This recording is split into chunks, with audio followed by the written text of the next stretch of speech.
Taste the Daily.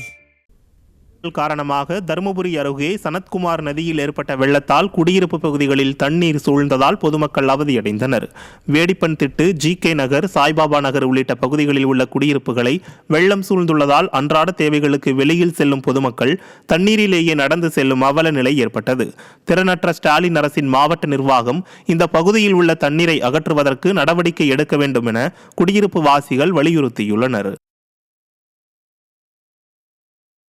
Villupuram மாவட்டம் செஞ்சி அருகே மின்சாரம் வழங்காத திறனற்ற திமுக அரசை கண்டித்து கிராம மக்கள் சாலை மறியல் போராட்டத்தில் ஈடுபட்டனர். வெள்ளத்தால் செஞ்சி சுற்றுவட்டார கிராமங்களில் மின்கம்பங்கள் பல்வேறு இடங்களில் சேதமடைந்துள்ளது. இதனால் பாக்கம் கிராமத்தில் கடந்த 3 நாட்களாக மின்சாரம் இல்லாமல் பொதுமக்கள் கடும் அவதியடைந்துள்ளனர். இதனால் ஆத்திரமடைந்த கிராம மக்கள் செம்மேடு பகுதியில் சாலை மறியல் போராட்டத்தில் ஈடுபட்டனர். ஸ்டிக்கர் ஸ்டாலின் அரசு வெள்ள மீட்பு பணிகளை முறையாக மேற்கொள்வதாக பொய்யை மட்டுமே கூறி வருவதாக மக்கள் குற்றம் சாட்டியுள்ளனர். திருவண்ணாமலை மாவட்டம் ஆரணி அருகே புயலால் சுமார் 500 ஏக்கர் நெற்பயிர்கள் நீரில் மூழ்கி சேதமடைந்துள்ளதால் விவசாயிகள் வேதனை அடைந்துள்ளனர். ஆதனூர், மட்டாரி, லாடவரம் உள்ளிட்ட பகுதிகளில் சுமார் 500 ஏக்கர் நெற்பயிர்கள் சாய்ந்தும் நீரில் மூழ்கியும் சேதமடைந்துள்ளன. இதனால் விவசாயிகளுக்கு பெரும் நஷ்டம் ஏற்பட்டுள்ளதால் விவசாயிகள் கவலையடைந்துள்ளனர். எனவே திறனற்ற திமுக அரசின் வேளாண் துறை அதிகாரிகள் விளைநிலங்களை ஆய்வு செய்து ஒரு ஏக்கருக்கு 50,000 ரூபாய் வரை இழப்பீடு வழங்க வேண்டும் என விவசாயிகள் வலியுறுத்தியுள்ளனர். இப்போதைக்கு அறுவடை டைமில் ஒரே ஒரு 4 நாள் 5 நாள் ஒரு வாரம் கேப்பில் இந்த புயல் பாதிச்சு எங்கள் விளைச்சல்லாம் ரொம்ப கடுமையாக பாதிச்சிச்சு.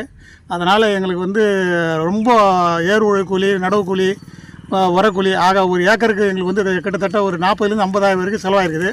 இப்போ அறுவடை பண்ணவே ஏறதா எங்களுக்கு ஒரு 15,000 ரூபாய் ஆகும்.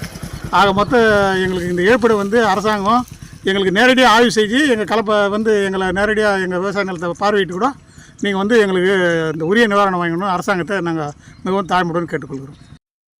திருப்பத்தூர் மாவட்டம் ஆம்பூர் ரயில் நிலையம் அருகில் தேசிய நெடுஞ்சாலையில் திடீர் பள்ளம் ஏற்பட்டதால் வாகன ஓட்டிகள் அவதியடைந்தனர்.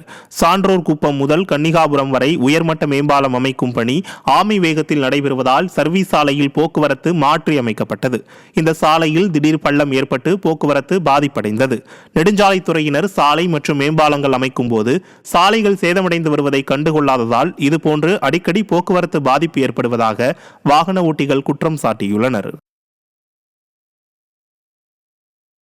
விழுப்புரம் மாவட்டம் திண்டிவனம் அருகே பாலம் கட்டித்தர வலியுறுத்தி பொதுமக்கள் போராட்டத்தில் ஈடுபட்டனர்.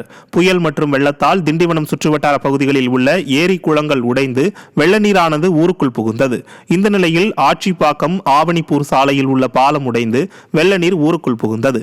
இந்த நிலையில் உடனடியாக இந்த பாலத்தை சீர் செய்து தர வலியுறுத்தி கிராம மக்கள் போராட்டத்தில் ஈடுபட்டனர். திறனற்ற திமுக அரசு வெள்ள அபாய முன்னெச்சரிக்கைகளை மேற்கொள்ளாததே அசம்பாவிதத்திற்கு காரணம் என மக்கள் குற்றம் சாட்டியுள்ளனர். புதுக்கோட்டை மாவட்டம் இலுப்பூரிலிருந்து மணப்பாறை சென்ற அரசு பேருந்தின் பின்பக்க கண்ணாடி சரிந்து விழுந்ததால் பொதுமக்கள் அச்சமடைந்தனர். இலுப்பூரிலிருந்து மணப்பாறை செல்லும் அரசு பேருந்து விராலிமலை அருகே உள்ள பூச்சிப்பட்டி பகுதிக்கு வந்தபோது திடீரென பின்பக்க கண்ணாடி சரிந்து விழுந்தது. அதிர்ஷ்டவசமாக பயணிகள் காயமின்றி தப்பிய நிலையில் செயலற்ற திமுக ஆட்சியில் அரசு பேருந்துகளில் நடைபெறும் இதுபோன்ற சம்பவங்களால் பொதுமக்கள் அரசு பேருந்தில் ஏறுவதற்கு தயக்கம் காட்டி வருகின்றனர். திருப்பூர் மாவட்டம் பல்லடம் அருகே நடந்த கொலை சம்பவத்தை கண்டித்து நடத்திய போராட்டத்திற்கு ஏவல்துறை அனுமதி மறுத்ததால் வாக்குவாதம் ஏற்பட்டது.